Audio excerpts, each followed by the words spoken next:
Сәлем достар, менің каналыма қош келдіңіздер. Арнама тіркеліп, лайк басуды ұмытпаңыздар. Бүгін біз сіздермен өте дәмді әрі тез, оңай, шайға тез дайын болатын рогалики дайындайтын боламыз. Алдымен ұнымызға майымызды салып, песочный тесто дайындап алатын боламыз. Жақсылап осылай майдың барлығын ерітетін боламыз.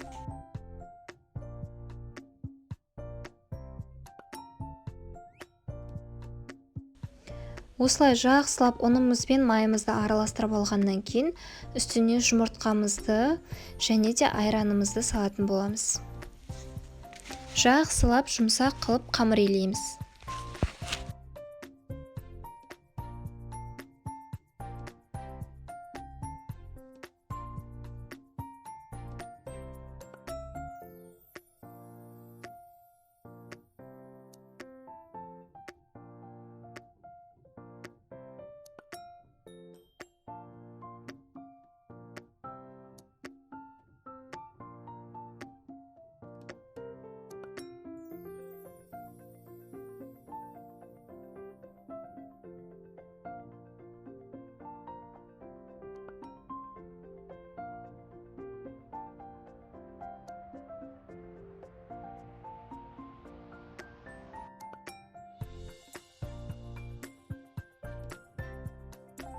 Міне бізде осындай қамыр пайда болады, оны екі бөлікке бөлеміз.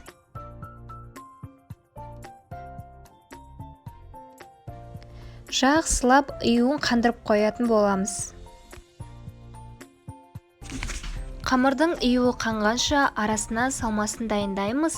Осылай жаңағы жұмыртқаның ағына шекер қосып, жаңғақты майдалап қосып, салмасын дайындап алатын боламыз. Сіздер арасына тосап, немесе вареный сгущенка құйсаңыздар болады. Бізге осылай жаңғақпен ұнайды.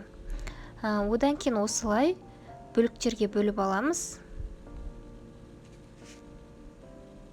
Одан кейін жаңағы салмамызды салып, орап шығатын боламыз. Шетін кішкене осылай тіліп жіберсеңіздер жақсы оралады.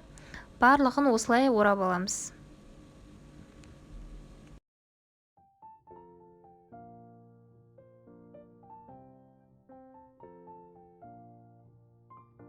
Осылай барлығын формаға салып алатын боламыз. Одан кейін пешке 200 градусқа қызарғанша пісіріп аламыз. Міне біздің рогаликтеріміз дайын. Шайға өте керемет, оңай, тез дайындалады. Әрі жұп-жұмсақ, үлпілдек, нәзік болып шығатын болады.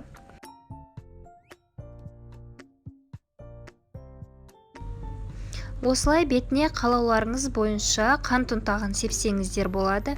Өте әдемі көрініс береді. Әрі дәмі де жақсара түседі. Міне қазір ішін бөліп көрсетемін.